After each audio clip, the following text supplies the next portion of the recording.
Thank you, Madam Chair, and welcome to each of the witnesses. As a number of senators have observed, last year, what Congress did with regard to the aviation industry was critical and it was unprecedented.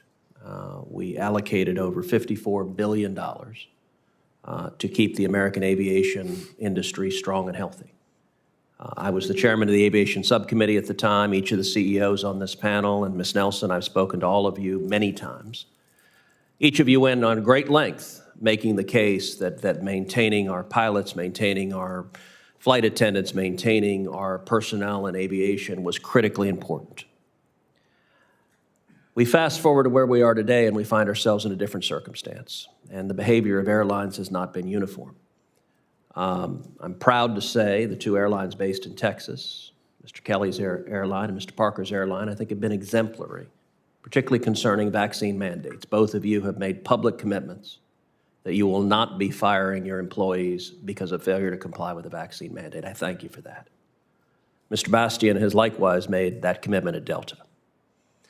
The outlier here is United. And Mr. Kirby, United's behavior on this issue, I have to say, has been deeply disturbing. I'm a frequent customer of United. I live in Houston. I've got over 1 million miles on United. There are over 14,000 United employees in the state of Texas.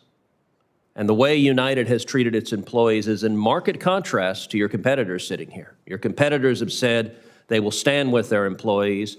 United has not made that same commitment. How many pilots has United fired because of failure to comply with the vaccine mandate? Well, Senator, I'm happy to talk also about the rationale for why we did it. We did it for safety. I have a limited time, so my question is, how many pilots have you fired? I believe it is 6 out of 13. Okay. And how many pilots have you placed on unpaid leave? I think it's about 80. Okay. How many flight attendants have you fired? I don't know the number. In total, it's about 200 employees.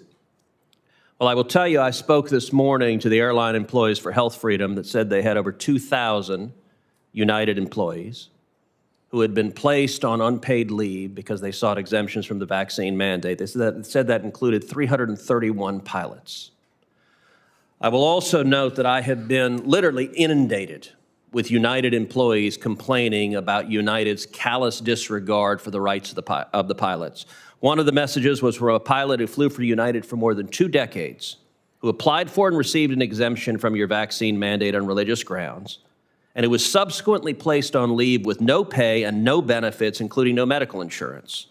Now his wife, who relies on her husband's insurance, has had to postpone a necessary surgery with no idea when she'll be able to reschedule because she has no idea when her husband will be able to fly again. And you're simultaneously enforcing a non-compete, so this pilot can't even go work for your competitors.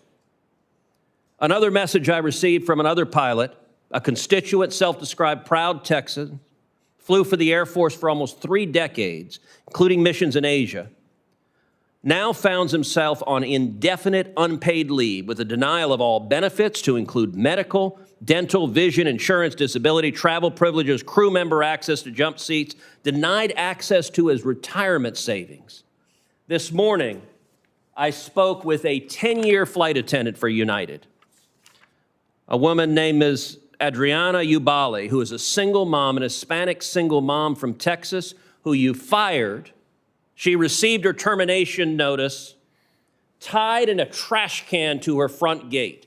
I have a letter here, Madam Chairman, from Ms. Ubali describing the disgraceful treatment she received at the hands of United. I ask unanimous consent this letter be entered into the record.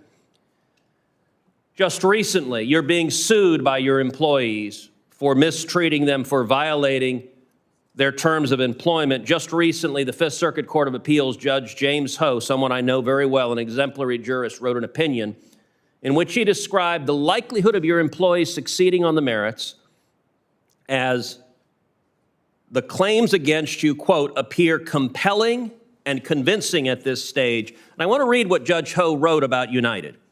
Title VII forbids employers from retaliating against employees who attempt to exercise their statutory rights.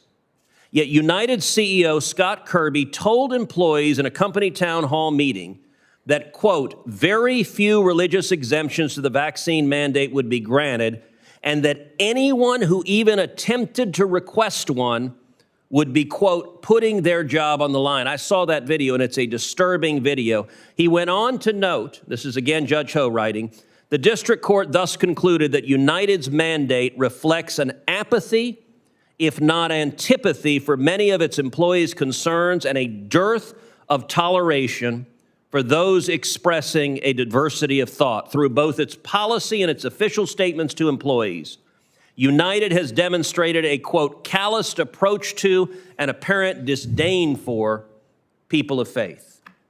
Why is United's conduct disregarding the rights of your employees so different from the conduct of your competitor airlines, which are protecting the rights of their pilots and flight attendants and not firing them or putting them on unpaid leave for exercising their religious liberty rights? Well, Senator Cruz, again, we did this for safety. We believe it saved lives. I think that's my number one obligation is safety, particularly running an airline. And do you have an doing obligation to your save customers? My number one obligation is safety, including to our customers. Are your competitors unsafe? I think that the world is safer. For us, I made the decision for United. I'll let my competitors speak for themselves. I made the decision for United that getting everyone vaccinated would save lives and would create a safer environment for all the other workers. But I will tell you this. I fly a United flight almost every week. Almost without exception, when I'm on one of your flights, I get stopped by a pilot or a flight attendant, often multiple pilots or multiple flight attendants, who say, thank you for fighting for us. Your employees are being mistreated, and it's disappointing. Your company is better than this, and what you're doing is wrong. Senator